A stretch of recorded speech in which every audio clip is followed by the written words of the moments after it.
الرحمن الرحیم وبه نستعین وهو خیر المعین وصلی اللہ علی سیدنا محمد وآلہ الطاہرین الطیبین المعصومین۔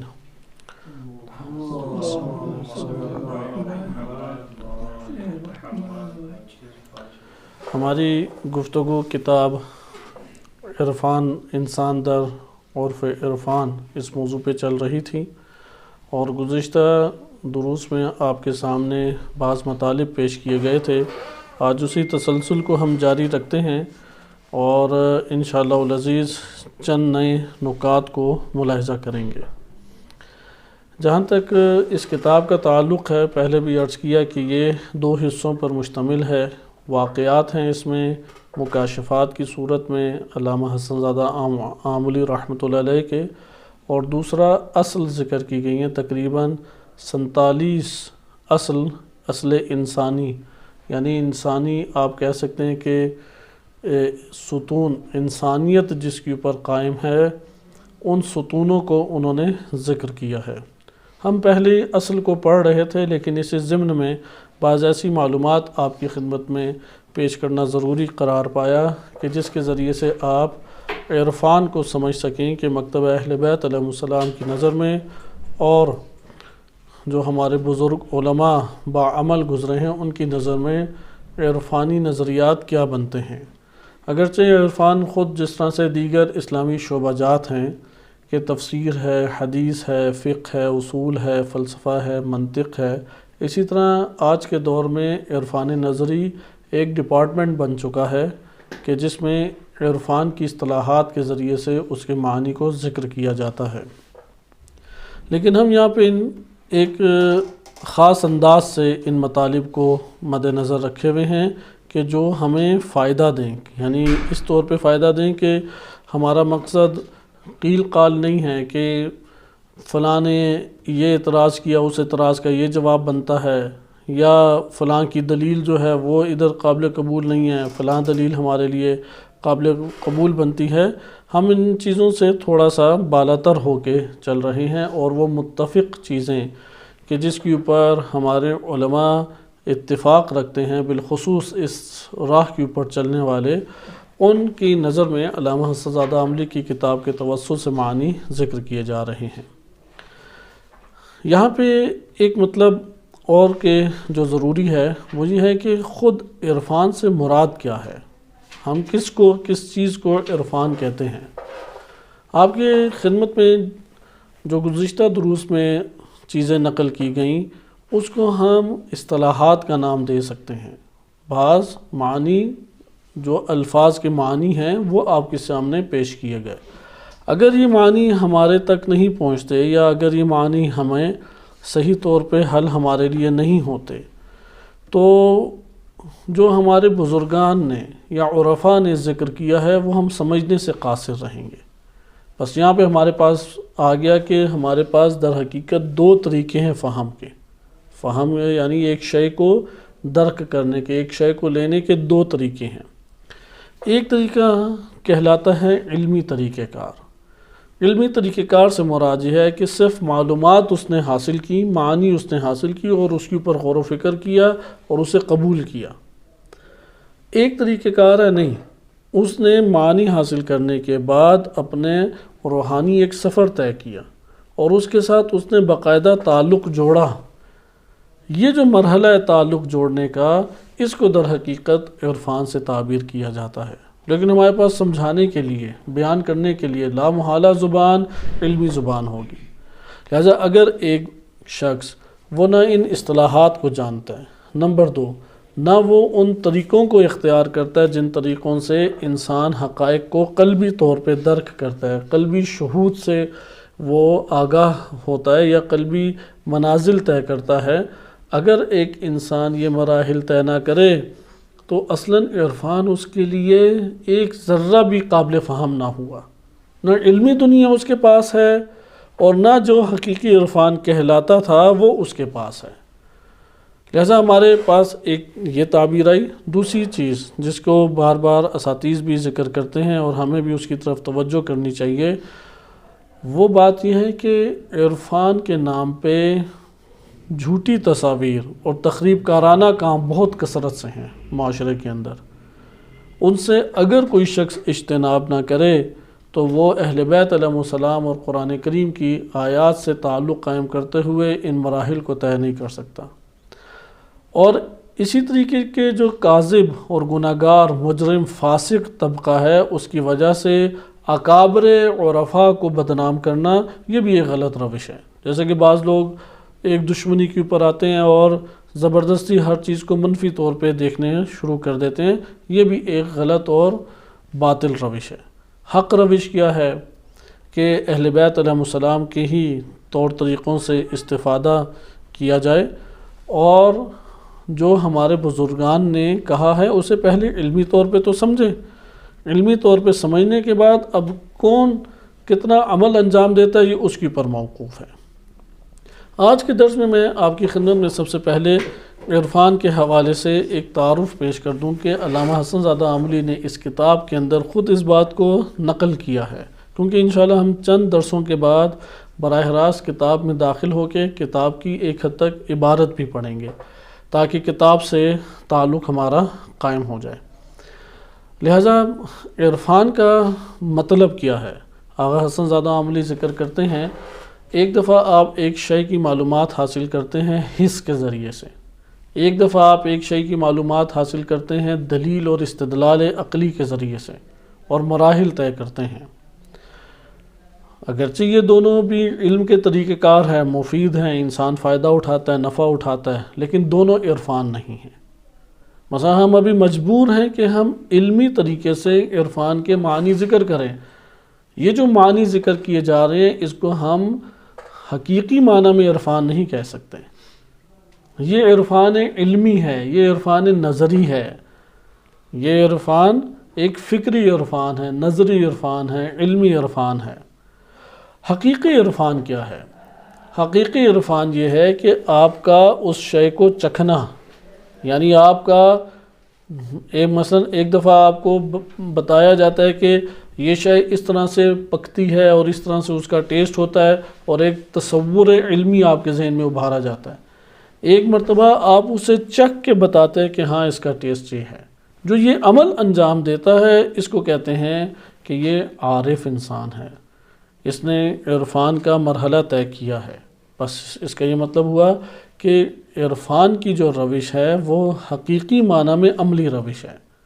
اس لیے جس نے عملی دنیا میں عرفان کو اختیار نہیں کیا، وہ جتنی بھی اصطلاحات بیان کریں، جتنے خوبصورت ترین عرفان کے مطالب بیان کریں، جتنے بزرگ ترین عرفاء سے وہ مطالب لے کے آئے، ان کی شاگردگی اختیار کرے، یا امام العارفین امیر المومنین علیہ السلام سے اس نے مطالب لے لیے، عرفان نہیں کہلائے گا۔ یہاں پہ سوال پیدا ہوگا پھر عرفان کے ہم کس طریقے سے اس کی تبیین کریں، کس طریقے سے حاصل کریں؟ ٹھیک ہے، دروس کی نوعیت میں تو ہم مجبور ہیں کہ علمی دنیا ہی کو بیان کریں، کیونکہ وہ عملی دنیا ہر انسان کا اپنا ایک سفر ہے، اپنا ایک تعلق ہے۔ لیکن اس کو سمجھنے کے لیے بھی ہمیں ضروری ہے کہ عرفان عملی کے لیے بھی ہمیں بالآخر اس کی ہدایات اور رہنمائی ہونی چاہیے، اور ایک جگہ پہ یہ علمی دنیا بھی فائدہ دیتی ہے، وہ بھی آپ کی خدمت میں ذکر کیا جاتا ہے۔ یعنی آج کے درس میں اس لیے یہ نقطہ ذکر کیا جا رہا ہے کہ ہم بعض اصطلاحات سابقہ دروس میں پڑھ چکے ہیں۔ عوالم ہمارے پاس 4 ہیں، 3 مخلوقات کے ہیں، ممکنات کے ہیں۔ اللہ سبحانہ و تعالیٰ کی ذات جو ہے اس نے دنیا اور کائنات کو اس طریقے سے بنایا ہے، مثلا عالم لاہوت ہے جو اللہ سبحانہ و تعالیٰ کے ساتھ مختص ہے، جسے عالم الہ یا عالم ربوبی بھی کہتے ہیں۔ عالم قیامت ہے جسے عالم عقل بھی کہتے ہیں، عالم جبروت بھی کہتے ہیں۔ پھر عالم مثال ہے، مثال منفصل ہے، مثال متصل ہے۔ ان کی بھی تشریحات آئیں گی جو اصل بیان کی ہیں 47 اصل علامہ حسن زادہ آملی نے، اس میں انشاءاللہ تعالیٰ اس کی تفصیل آئے گی۔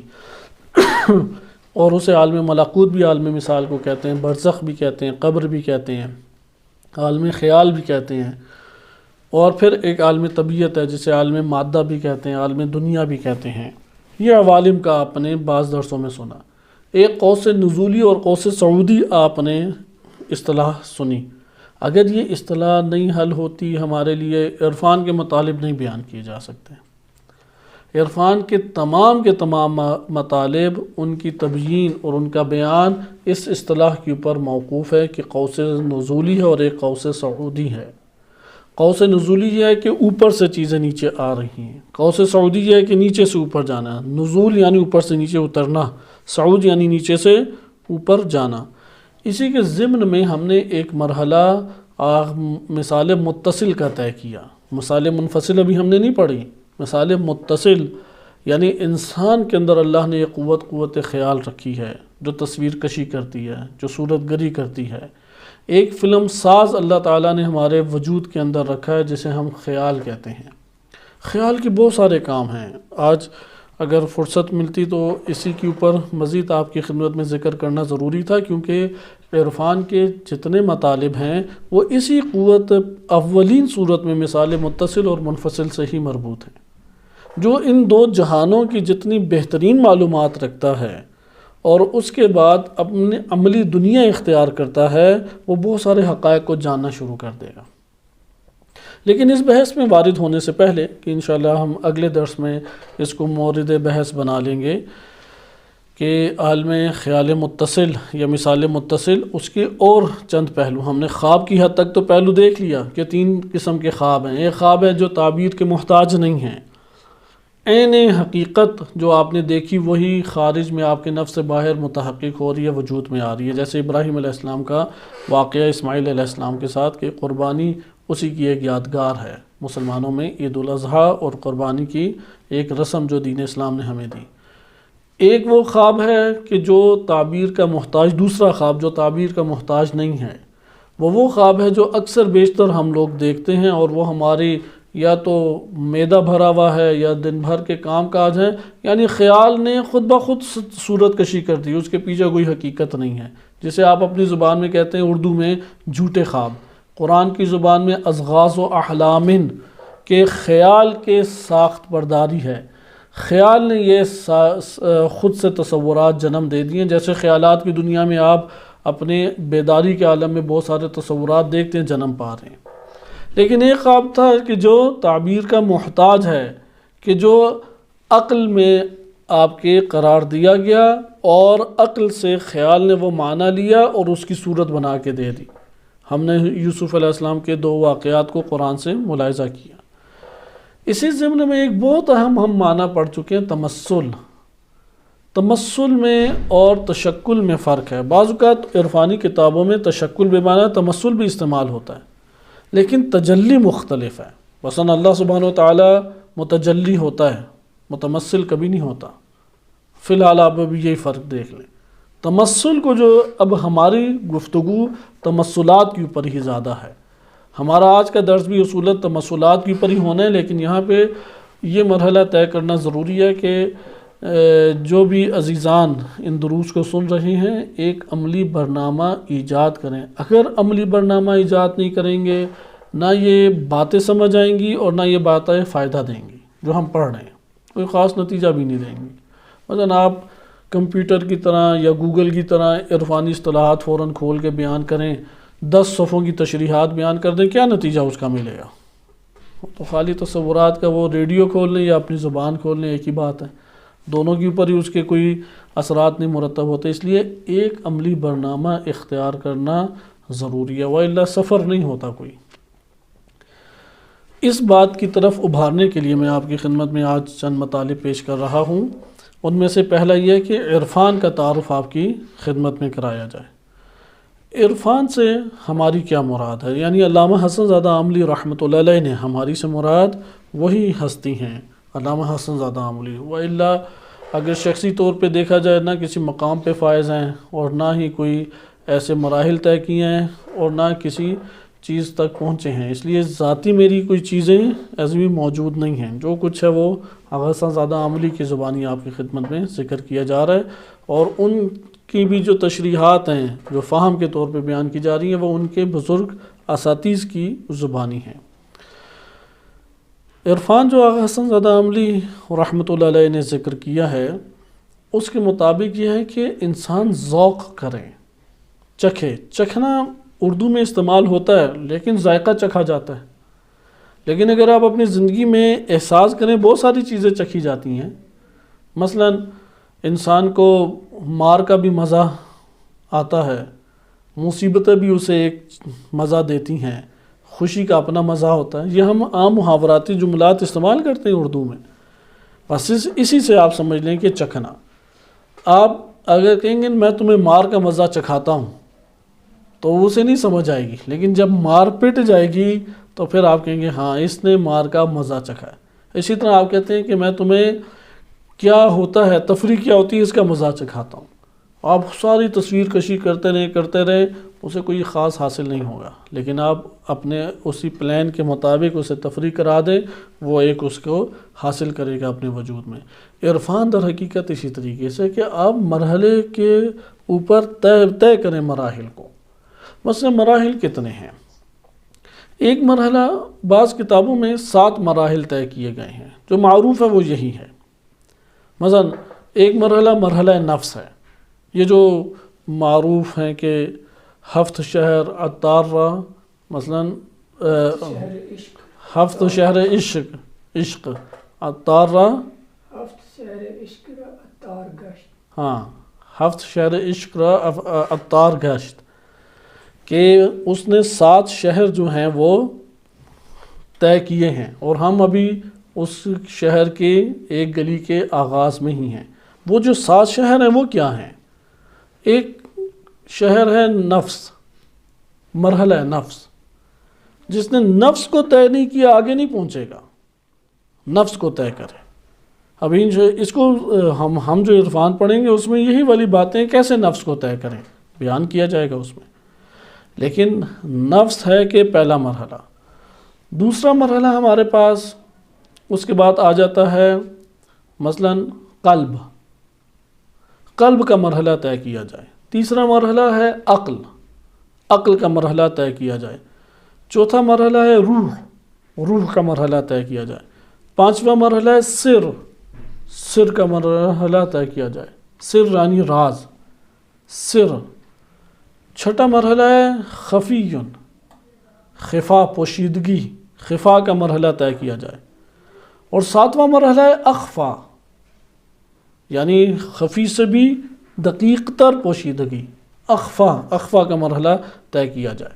بس یہ 7 مراحل ہو گئے. نفس ہے، قلب ہے، عقل ہے، روح ہے، سر ہے، خفا ہے اور اخفا ہے. علامہ حسن زادہ عاملی رحمۃ اللہ علیہ نے جو ذکر کیا ہے وہ 4 کو ذکر کیا ہے انہوں نے خود. ایک مرحلہ ہمارے پاس ہے، یہی مرحلہ ہے، یعنی اوپر سے نیچے شروع کرتے ہیں. انہوں نے سب سے اوپر قرار دیا ہے مثلا روح یا قلب، یا دوسرے نمبر پہ روح ہے، یا پہلے نمبر پہ روح ہے، دوسرے نمبر پہ قلب، یا پہلے نمبر پہ قلب ہے، دوسرے نمبر پہ روح. تیسرا مرتبہ ہے عقل. چوتھا مرتبہ ہے نفس، یعنی نیچے سے اوپر جائیں کہیں گے نفس، پھر عقل، پھر قلب یا مثلا روح، چوتھا ہے قلب. یعنی آگے پیچھے کبھی ذہن میں نہیں ہے کہ اس کو اصلاح کر لیں گے. یہ 4 مراحل وہ جو 7 ہیں، ان 4 میں سمو دیے. ایسا نہیں ہے کہ ہمارے سفر تھوڑا قلیل ہو گیا، نہیں، سفر ہے. اچھا، اس کے بعد اور مراحل نہیں ہیں. اس کے بعد حد لا یقف، کہ انشاءاللہ اسی کتاب میں آپ پڑھیں گے، زیادہ تر اسی کو ذکر کیا. کوئی حد ہی نہیں ہے. پھر وہ طے پہ طے کر رہا مراحل. ایسی ہستی محدود جس کی کوئی حد نہیں ہے، کوئی حد اس کے لیے اللہ تعالیٰ نے قرار نہیں دی. لہذا یہ آپ کے پاس جو مراحل ہیں اس کو طے کرنا مقصود ہے عرفان میں. اگر یہ مراحل میں سے کوئی مرحلہ بھی طے نہیں ہوتا تو عرفان نہیں ہے. یہ سوال پیدا ہوگا میں کیسے طے کروں، کس طریقے سے آغاز کروں. اس کو بیان کرنے کے لیے آغاز میں جو انسان کے لیے حوصلہ افزا پیدا ہوتی ہے چیز، وہ ہے مکاشفات. اگر ایک انسان صاحب کشف نہیں بنتا، صاحب عرفان نہیں ہے. مکاشفات کو بیان کرنے کے لیے یہ تمہید آپ کے سامنے اتنی طویل باندھی گئی ہے. عوالم کا پتہ لگے، تمثلات کا پتہ لگے، تشکلات کا پتہ لگے، تجلیات کا پتہ لگے. پھر احوال ہے کہ جو انسان کے اوپر طاری ہوتے ہیں، ان احوال کی تشریح تفصیلی طور پہ کی گئی ہے. یہ ساری کی ساری چیزیں اہمیت کی حامل ہیں.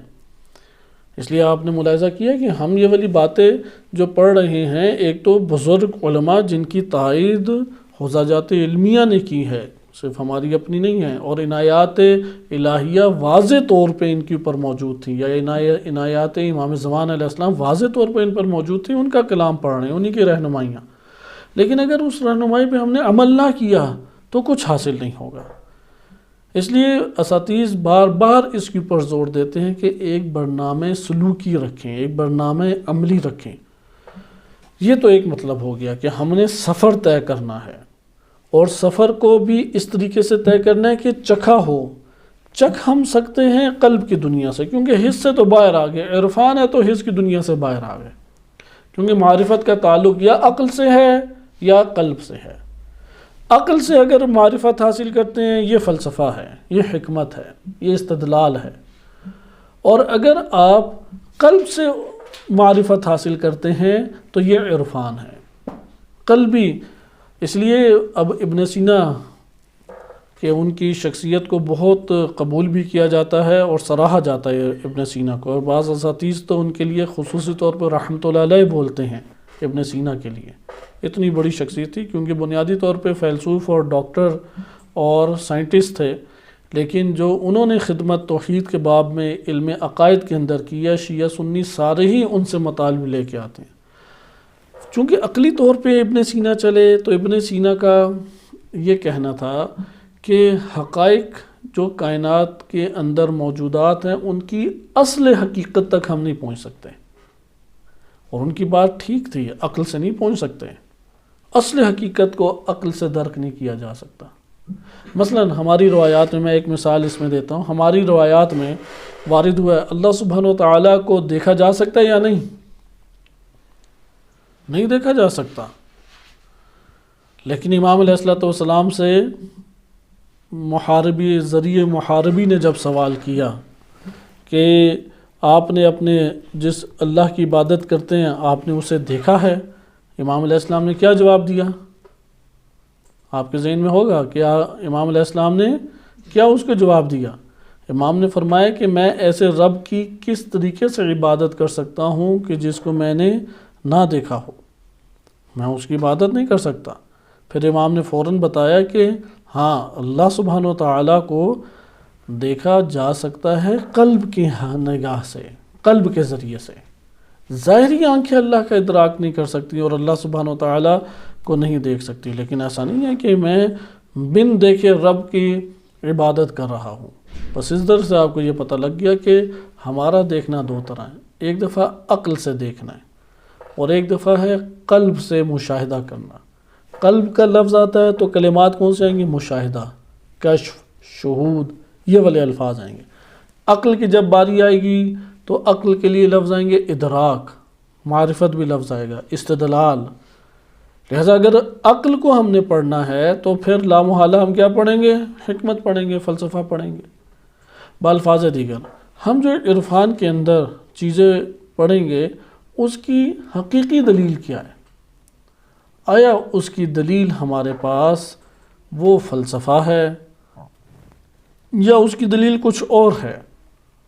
تو یہاں پہ ہم کہیں گے کہ اس کی عقلی دلیل حقیقی معنی میں وہ خود یہ مشاہدات ہیں، لیکن مشاہدات وہ رحمانی بھی ہو سکتے ہیں اور شیطانی بھی ہو سکتے ہیں.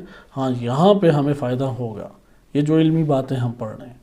اگر کوئی مشاہدہ، اگر کوئی مکاشفہ، اگر کوئی رؤیت جو ہم دیکھتے ہیں یا کشف ہے وہ قرآن کریم کے مطابق نہیں ہے، یا ائمہ اطہار علیہ السلام کے مطابق نہیں ہے، یا وہ جو عقلی استدلال ہمارے حکماء نے کیا اس کے مطابق نہیں ہے، وہ شیطانی ہے، وہ ابلیسی ہے. انشاءاللہ یہ بحث آئے گی کہ ابلیس کیسے آتا ہے جب مکاشفات میں، کیونکہ ابھی تو ہم مکاشفات کے لیے راہ ہموار کر رہے ہیں کہ انسان دیکھے. بعض اوقات ہوتے ہیں مکاشفات، قلیل طور پہ تو ہر کوئی اس کا ایک ذائقہ چکھتا ہے، وہ توجہ نہیں کر پاتا. یہ والی معلومات آپ کے لیے توجہ کا باعث بن جائیں گی، لیکن ان لوگوں کے لیے خطرات ہوتے ہیں کہ جو اس وادی میں داخل ہو جائیں. وہ جب داخل ہوتے ہیں تو اب مثلا ابلیس کس شکل میں آئے گا؟ کوئی کسی حیوان کی شکل میں آئے گا. تو مکاشفات جنہوں نے کیے ہیں اور جو اہل سیر و سلوک ہیں وہ بتاتے ہیں کہ ابلیس آئے گا، بوڑھی سی اس کی ایک شخصیت ہوگی، یعنی بزرگ شخصیت، ماتھے پہ اس کے اتنے نشانات پڑے ہوں گے سجدوں کے، ہاتھ کے اندر عصا ہوگا اور نورانی شخصیت نظر آ رہی ہوگی۔ اگر اس طرح کی شخصیت نظر آئے تو اہل سیر و سلوک کہتے ہیں کہ جان لو یہ ابلیس ہے، جان لو یہ ابلیس ہے، کہ اگر تمہیں اس کی شخصیت کا نہیں پتہ لگ رہا، پتہ نہیں کیا ہے، اس نے ہمارے دل میں ایک بات القاء کی ہے۔ بس آپ نے اس جگہ پہ ملاحظہ کیا کہ حقائق کو دیکھنا ہے، ایک دفعہ عقل سے حقائق کو دیکھا جاتا ہے اور ایک دفعہ قلب سے حقائق کو دیکھا جاتا ہے۔ اس کے اوپر دلیل الکافی کی روایت میں نے آپ کے سامنے پیش کی۔ میں آپ کے سامنے عربی کے ساتھ یہ روایت پڑھ دوں، کیونکہ یہ مسائل ہیں کہ ابتدا میں اس کی راہ ہموار کرنے کے لیے استدلال صحیح طریقے سے ہمیں پیش کرنا پڑتا ہے۔ ہر وہ جگہ جہاں پہ آیت اور روایت سے ہمیں استدلال مل جائے، وہاں اپنے وجود میں ایک ہم اطمینان پائیں گے۔ اس لیے میں یہ جو اب روش ہے، یہ دو روشیں ہو گئیں۔ ایک حقائق ہے آپ علمی دنیا میں عقل اور استدلال کے ذریعے سے باتیں معلوم کرتے ہیں اور فلسفے جاننے کی کوشش کرتے ہیں۔ ایک دفعہ آپ کے پاس ہو گیا ذوقی۔ امام خوئینی رحمۃ اللہ علیہ نے کئی کتابوں میں اپنے اس طرح کے طریقے سے لکھا ہے کہ یہ والی بات اگرچہ ایک عارف نے بیان کی ہے لیکن ذوق کے طریق پہ نہیں بیان کی، بلکہ حکماء کے طریق کے اوپر بیان کی، استدلالی دنیا سے بیان کی۔ وہ بھی قبول ہے استدلالی دنیا، لیکن ذوق آگے ہے۔ الکافی میں جلد نمبر 1 صفحہ 98، باب فی ابطال الرؤیا، اللہ کو دیکھنا ممکن نہیں ہے، اس نظریے کو باطل کرنے کی جو روایات ہیں، اس میں ایک روایت امام صادق علیہ السلام سے ہے کہ جاء حبر الی امیر المؤمنین صلوات اللہ علیہ۔ امام صادق علیہ السلام فرماتے ہیں کہ ایک یہودی احبار اور رہبان کہتے ہیں عیسائیوں کے، مسیحی مولویوں کو، جو مولانا حضرات ہوتے ہیں نا مسیحیوں کے، عیسائیوں کے مولانا حضرات کو کیا کہتے ہیں؟ رہبان، راہب اور رہبان۔ اور جو یہودیوں کے مولانا حضرات ہیں، مولوی ہیں، ان کو کیا کہا جاتا ہے کہ ان کو کہا جاتا ہے حبر، احبار اس کی جمع ہے، قرآن میں ذکر بھی ہے۔ ایک یہودی مولانا آیا، مذہبی رہنما ان کا، امام علی علیہ السلام کے پاس، اور کہا کہ یا امیر المومنین هل رأیت ربک حین عبدتہ، جب آپ نے اپنے رب کی عبادت کی تو آپ نے اپنے رب کو دیکھا؟ آج کے دور میں سائنس نے بڑا مسئلہ اٹھایا ہوا ہے، کیونکہ غرب کی دنیا جو ہے نا 3 مرحلوں میں اس نے طے کیا اپنا سفر۔ آپ یہ کہہ لیں غرب نے گمراہی کا سفر 3 مرحلوں میں طے کیا۔ آج سے 3000 سال پہلے غرب کی دنیا سوفسطائی ہو گئی۔ سوفسطائی یعنی حقائق کا کاملاً انکار کر دیا، کہتے تھے جو انسان کے ذہن میں وہی حقیقت رکھتا ہے، بقیہ خارج میں کوئی چیز حقیقت نہیں رکھتی۔ پھر یہ سفر ہوا، طے ہوا، 1500 سال بعد اس کے، یعنی آج سے تقریباً 1500 سال پہلے یا 1000 سال پہلے وہ قائل ہو گئے شک میں، پتہ نہیں ماورائے حس کوئی چیز ہے یا نہیں، ہم تو حس ہی کرتے ہیں ہر چیز کو، آنکھوں، کانوں، لمس کے ذریعے، چکھنے کے ذریعے، ان کی چیزوں کے ذریعے، حواس خمسہ کے ذریعے سے حس ہی کرتے ہیں، اس کا تو پتہ ہے، لیکن اس کے علاوہ کچھ ہے یا نہیں شک میں تھے۔ لیکن پچھلے 300-400 سالوں سے لے کے ابھی تک 2021 میں وہ جس کے اوپر ایمان لے آئے ہیں وہ فقط حس ہے، اور ماورائے حس ہر شے کا انہوں نے انکار کر دیا، ہر شے کا۔ اس لیے وہ کہتے ہیں تمہارے حس کے دائرے میں کہاں آ رہا ہے اللہ کی ذات؟ جب حس کے دائرے میں نہیں آ رہی تو تم کیوں مان رہے ہو؟ اور پھر ادھر شبہات در شبہات وہ کھڑے کرتے رہتے ہیں۔ تو یہاں پہ بھی اس نے یہ پوچھا کیا آپ نے اس رب کی عبادت کی ہے کہ جس رب کی آپ عبادت کرتے ہیں آپ نے کبھی اسے دیکھا ہے؟ حل رأیت ربک، اپنے رب کو دیکھا ہے آپ نے؟ قال، امام علیہ السلام نے فرمایا، فقال ویلک ما کنت اعبد ربا لم ارہ، کہ میں تو ایسے رب کی عبادت نہیں کرتا جس کو میں نے نہ دیکھا ہو، جو مجھے دکھائی نہیں دیتا، میں اس رب کی کیسے عبادت کر سکتا ہوں؟ قال وکیف رأیتہ، اس نے بھی پوچھا حبر نے، یہودی مولانا نے، کہ کس طریقے سے آپ نے اپنے رب کو دیکھا؟ قال ویلک لا تدرکہ العیون فی مشاہدۃ الابصار، آنکھوں کے مشاہدے سے، کہ یہ جو نگاہیں ہماری مشاہدہ کرتی ہیں وہ درک نہیں کر سکتی، لا تدرکہ العیون، آنکھیں اسے درک نہیں کر سکتی، من مشاہدۃ الابصار، کہ آنکھیں جو ہیں حس کے ذریعے سے جو دیکھتی ہیں، مشاہدہ کرتی ہیں، اس کے ذریعے سے اللہ سبحانہ وتعالیٰ کو درک نہیں کیا جا سکتا۔ وَلَكِنْ رَأَتْهُ الْقُلُوبُ بِحَقَائِقِ الْإِيمَانِ، ایمان کی حقیقتوں کے ذریعے سے میرے قلب نے، قلوب نے مشاہدہ کیا ہے، دیکھا ہے۔ یعنی قلوب دیکھتے ہیں، ادھر میرے اپنے یہ جملے نہیں ہیں، رَأَتْهُ الْقُلُوبُ، قلوب نے دیکھا ہے، یعنی قلوب کے ذریعے سے اللہ سبحانہ وتعالیٰ کا مشاہدہ کیا جا سکتا ہے، لیکن آنکھیں نہیں کر سکتی۔ اب قلب کسے کہتے ہیں، یہ بات کی باتیں، لیکن روایت ہمارے پاس واضح ہے۔ یہ جو رأت القلوب، اس کو ہم کہتے ہیں عرفان۔ ایسا اس کا یعنی عرفان کو مراحل، ہم نے جو مثلا تمثل پڑھا، کیوں تمثل پڑھا ہم نے؟ تاکہ پتہ لگے کہ مکاشفات کیا چیز ہیں۔ قوت خیال کیوں پڑھا؟ پتہ لگے مکاشفات کہاں ظاہر ہوتے ہیں۔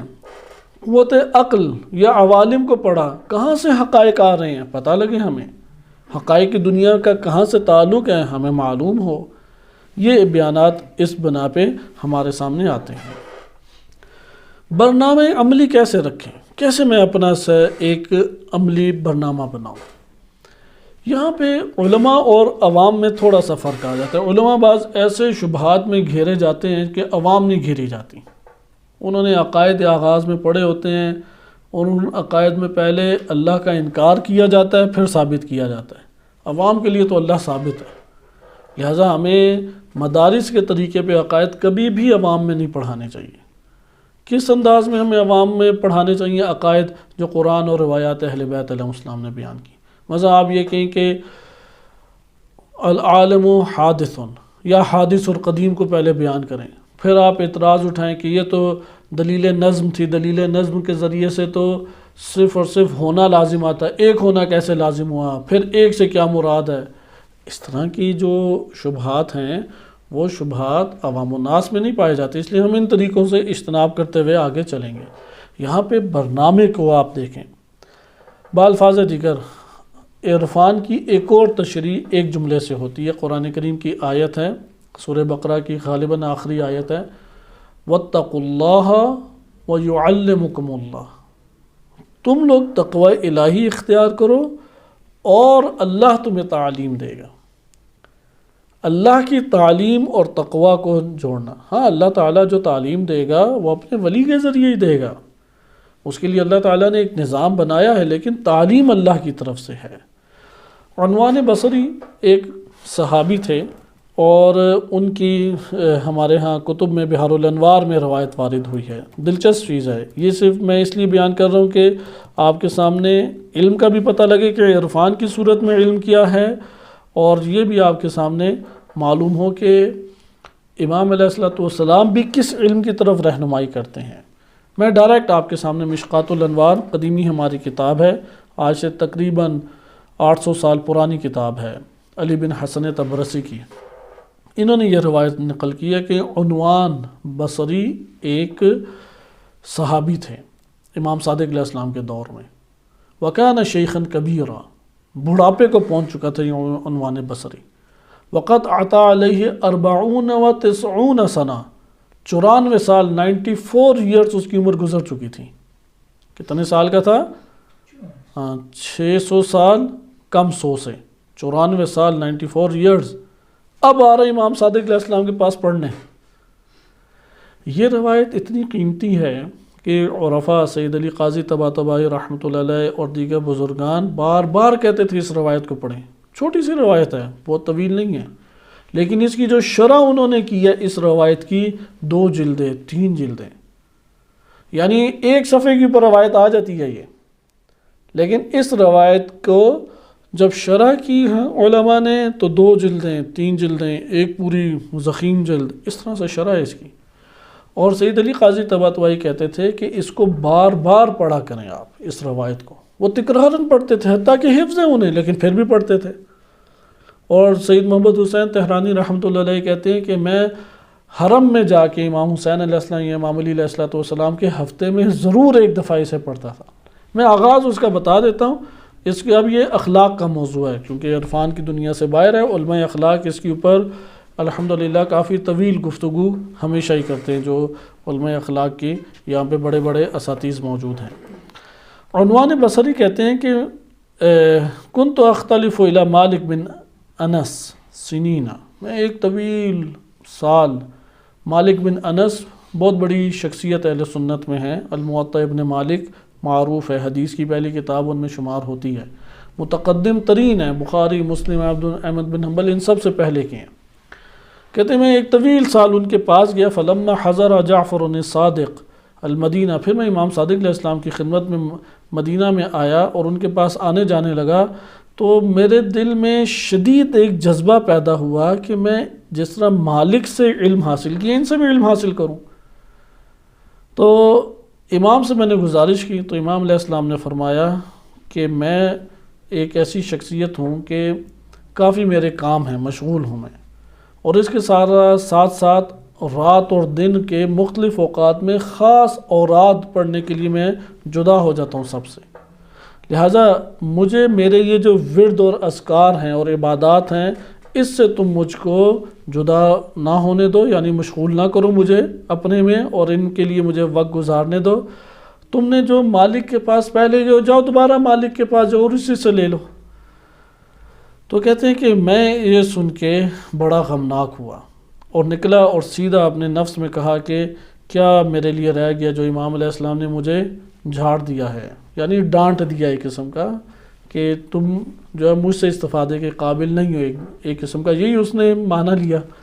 تو نبی صلی اللہ علیہ وسلم کے روضے کے اوپر آیا، روضۃ الجنہ ممبر اور قبر نبی صلی اللہ علیہ وسلم کے درمیان 2 رکعت نماز پڑھی، اللہ سے پھر دعا کی کہ پروردگار امام صادق علیہ السلام کے دل کو میرے لیے نرم فرما دے کہ میں ان سے علم حاصل کروں۔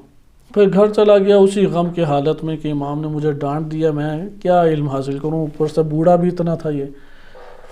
تو یہاں تک کہ اندر اتنا غبار چند دنوں کے بعد بھر گیا کہ پھر حاضر ہوا امام کی خدمت میں۔ تو خادم نے کہا میں پہلے اجازت لے لوں، اندر نہیں آنے دیا۔ تو امام نے پھر اسے خادم کو کہا کہ آنے دو۔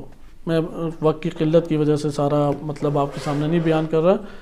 امام کی خدمت میں آیا تو امام علیہ السلام سے اس نے سوال جواب کی، امام نماز پڑھ رہے تھے، یہ بھی ان کے دروازے بھی بیٹھ گیا ادب کی وجہ سے، اندر بھی نہیں گیا کہ پتہ نہیں دوبارہ کوئی مجھے ڈانٹ پٹ جائے یا ممکن ہے کہ میں ان کی عبادت میں خلل نہ رکاوٹ نہ بن جاؤں۔ تو دروازے کے اوپر ہی وہ بیٹھ گیا۔ امام علیہ السلام نے جب نماز ختم کی، سلام کیا، اچھے طریقے سے اسے ملے، تو اس نے امام علیہ السلام سے السلام علیکم، امام علیہ السلام سے پوچھا اور امام نے کہا کہ تمہاری کوئی اب خواہش ہے کوئی اور؟ تو اس نے یہ موقع غنیمت جانا اور کہا کہ میں تو یہی آپ کے پاس سے روضہ رسول پہ گیا اور وہاں پہ اللہ سے دعا مانگی کہ آپ کے دل کو اللہ تعالیٰ میرے لیے نرم فرما دے۔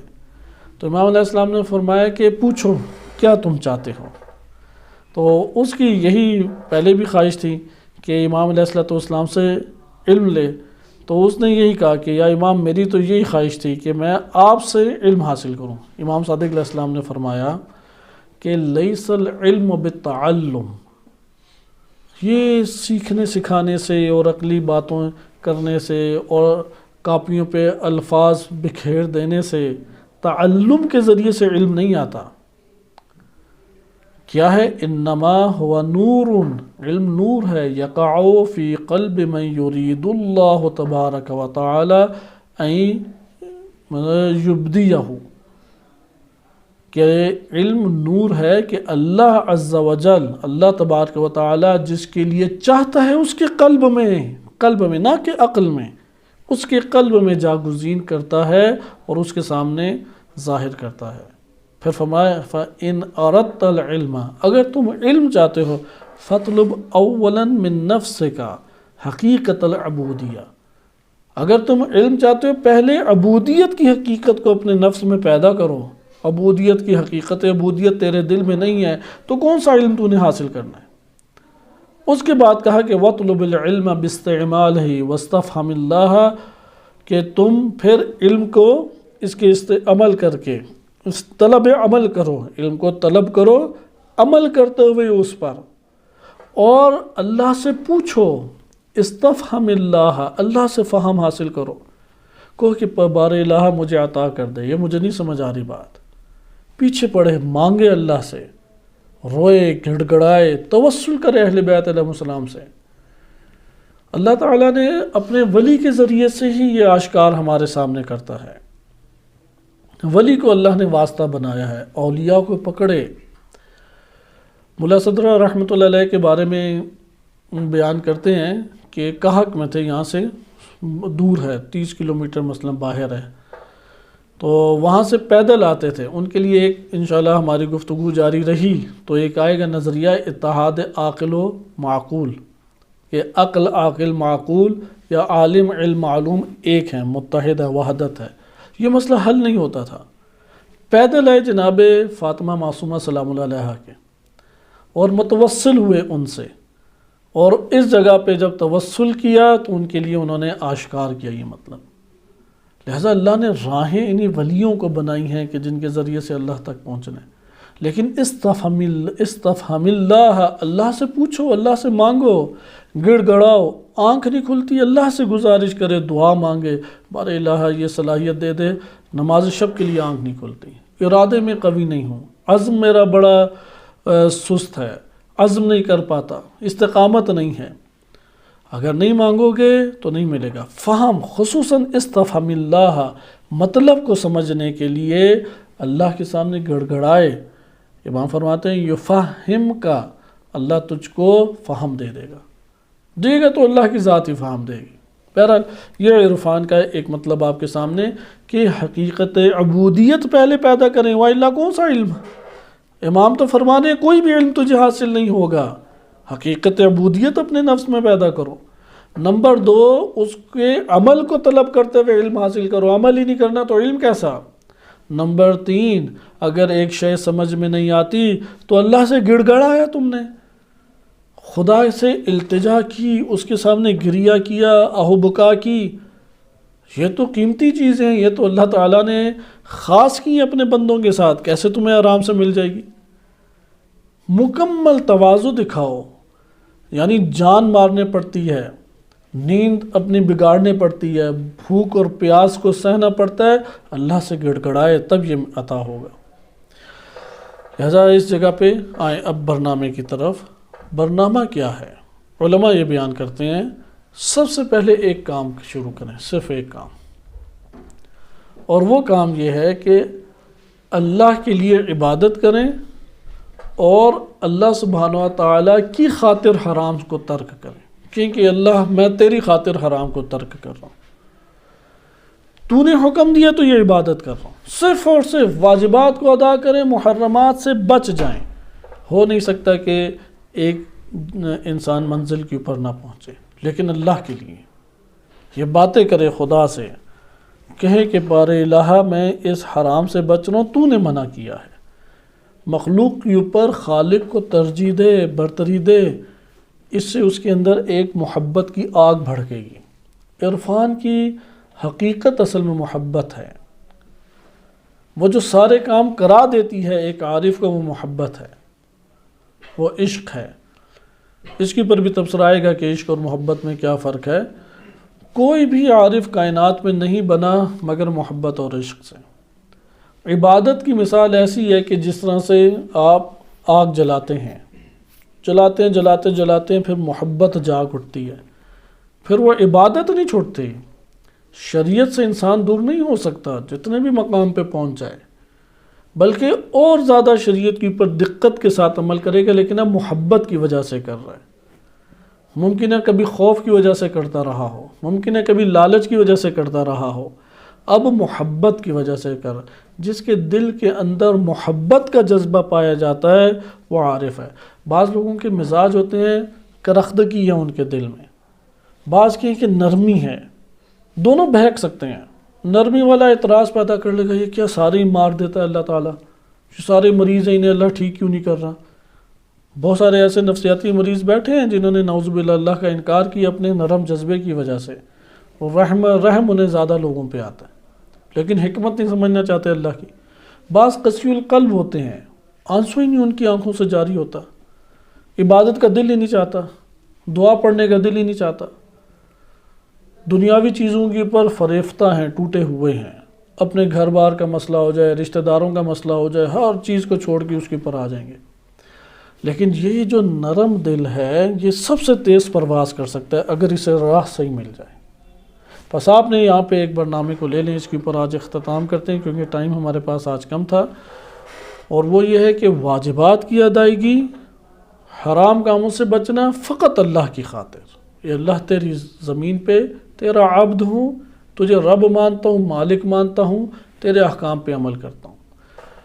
دوسری چیز، اگر اس کو انجام دے سکیں، کیونکہ آگے برنامے یہ علماء نے بیان کیے ہیں، میرے اپنے نہیں، علماء جب یہ واجبات بیان کرتے ہیں تو نماز کے باب میں خصوصاً سید علی قاضی طباطبائی رحمۃ اللہ علیہ کا یہ جملہ آیت اللہ بہجت رحمۃ اللہ علیہ نے خود سنایا۔ کہتے ہیں میں نے جب سنا تو خود بڑا تعجب کیا کہ سید علی قاضی طباطبائی کہتے ہیں اگر کوئی شخص 5 وقت کی نمازیں اول وقت میں پڑھتا ہے، اول وقت میں فقط پڑھتا ہے، وہ کسی منزل پہ نہ پہنچے تو روز قیامت میرے اوپر لعن کرے، لعنت بھیجے۔ پھر یہ بیان کرنے کو کہتے ہیں کہ بہت بڑی بات کہہ دی انہوں نے، چھوٹی بات نہیں ہے، یعنی چھوٹا دعویٰ نہیں ہے۔ 5 وقت کی نمازیں کوئی اول وقت میں پڑھے اور وہ کسی ایک جگہ کے اوپر نہیں پہنچتا تو میرے اوپر لعن کرے۔ بس یہ واجبات کا انداز دیکھیں، حساس ہوں واجبات کے اوپر، محرمات کو انجام ہی نہ دے۔ محرمات تو آگ لگانے کی بات ہے نا، یا آسمان سے نیچے گرنے کی بات ہے، اس لیے وہ تو سب سے زیادہ مہلک ترین چیز ہے۔ عرفان میں تو مکروہات سے بچنے کی تاکید ہے۔ بہرحال ابھی ہم بہت آگے نہیں جاتے، ان 2 کے اوپر ہیں، لیکن اس کے ساتھ دوسرا امر وہ ہے نماز شب۔ روایات اہل بیت علیہم السلام کثرت سے ہیں، ولاؤ 1 رکعت پڑھ لو، قضا واحد مستحب ہے جس کی قضا ہے۔ نماز شب سے افضل پنجگانہ نماز کے نوافل ہیں، لیکن روایات نے ان کی قضا نہیں ہے، ان کی قضا ہے، اس نماز شب کی قضا۔ بے شک ایک آخری وتر پڑھ لیں، یعنی سحری کے وقت اٹھنے کی حتی الامکان کوشش کرے، ایک وقت اللہ تعالیٰ کامیاب کرے۔ نماز شب کے بغیر کوئی کسی جگہ پہ نہیں پہنچا، نماز شب کے لیے اٹھے۔ یہ برنامہ انشاءاللہ اختیار کریں، اور اسی نماز شب کو اگر اختیار کرتے اور نماز فجر کا جو 1 سے 1.5 گھنٹہ، 1.5 یا 2 گھنٹہ سورج نکلنے سے پہلے والا، اس کو اپنی زندگی میں ہم شامل کر لیں، یہاں پہ جو آپ غور و فکر کریں گے پورے دن میں کوئی مرحلہ نہیں ہے کہ جس میں اللہ کی اتنی توفیقات انسان کو نصیب ہوتی ہیں۔ مکاشفہ ٹھیک تھا، غلط تھا، نماز فجر کے بعد سورج نکلنے سے پہلے دقت کریں، وہ سونے کا ٹائم نہیں ہے۔ اتنی شدید روایات میں الفاظ ہیں کہ حرام کے قریب ہیں، کراہت شدیدہ وارد ہوئی ہے، کراہت شدیدہ، سورج نکلنے سے پہلے نہ سوئے جائے۔ باقی انشاءاللہ مطالب اگلے درس میں بیان کیے جائیں گے۔ صلی اللہ علیہ سیدنا محمد و آلہ